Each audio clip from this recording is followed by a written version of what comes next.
दोस्तों, अगर आप अपने जीवन में सफलता पाना चाहते हैं तो इस वीडियो को पूरा जरूर देखें और लाइक, शेयर और चैनल को सब्सक्राइब जरूर करें। जब पूरे बिहार और झारखंड में आज बड़े ही उल्लास से छठी माता की पूजा हो रही है तो 6 की ये संख्या बरबस ही अपनी ओर ध्यान खींचती है। पटना छठी मैया की उपासना का लोक पर्व महाछठ शुरू हो गया है।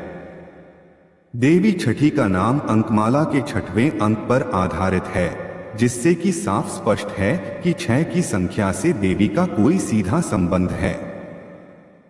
छठी शब्द मानव समाज में बहुत प्रचलित है। इसका सबसे पहला प्रयोग शिशु जन्म के ही साथ हो जाता है। जैसे ही किसी के घर संतान जन्म लेती है, लोग उसकी छठी की रीत करने की तैयारी में जुट जाते हैं।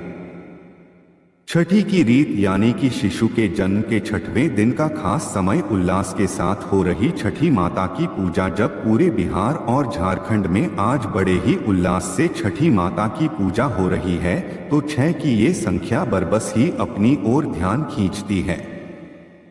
आखिरी शिशु की छठी रीत। नवरात्र की षष्ठी तिथि, भादों की छठी तिथि और छठ माता की पूजा, क्या ये सभी एक ही हैं? आखिर इनकी देवी कौन है, ये प्रश्न उठता है। इसका जवाब पुराण कथाओं, खास तौर पर स्कंद पुराण, नारद पुराण और देवी भागवत पुराण में मिलता है। कात्यायनी देवी से संबंध नवरात्र के अवसरों में छठा दिन देवी कात्यायनी को समर्पित है। यह 6वें दिन की देवी माता कात्यायनी है, जिन्होंने महिषासुर का वध किया था। नवरात्रि का छठा दिन मां कात्यायनी की उपासना का दिन होता है। इनके पूजन से साधक में सकारात्मक शक्ति का संचार होता है। माता नकारात्मक शक्तियों और दुश्मनों का संहार करने में ये सक्षम बनाती हैं। इनका ध्यान गोधूली बेला में करना चाहिए। प्रत्येक सर्वसाधारण के लिए आराधना योग्य माता का यह श्लोक सरल और स्पष्ट है। मां जगदम्बे की भक्ति पाने के लिए इसे कंठस्थ कर नवरात्रि में छठे दिन इसका जाप करना चाहिए। देवी ने माना सभी को अपना बालक। ये तो रही देवी कात्यायनी की बात। देवी कात्यायनी ने असुरों का वध करके देवताओं को अभय दिया और समस्त मानव जाति को अपना शिशु माना।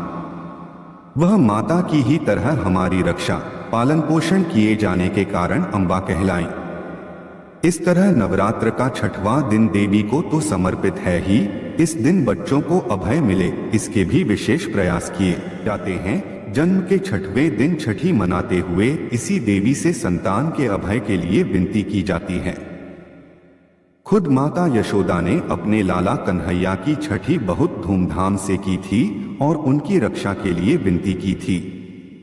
देवी कात्यायनी 6वें दिन की देवी हैं, इसलिए कात्यायनी माता ही छठी माता का स्वरूप हैं। इन्हीं छठ माता की होती है पूजा। बिहार में होने वाली छठ पूजा में जिस छठ मैया के नाम से पूजन होता है वह यही देवी हैं। उन्होंने बुरी प्रकृति यानी राक्षसों का विनाश करके सद आचरण वाली प्रकृति को संरक्षित किया था। इसलिए छठ में माता की पूजा प्रकृति के शोधकरक्षक और पालिका के रूप में होती है। वह बच्चों के लिए ममतामयी पालक पोषक हैं। इसलिए सूप में अपनी मनोकामना और परिवार की सुरक्षा की चिंता की गठरी लिए एक महिला पानी में उतरी है। वह छठी माता की पूजा कर रही है और सूर्य देव से उगने की विनती कर रही है। उगा उगा हो सूरज देव।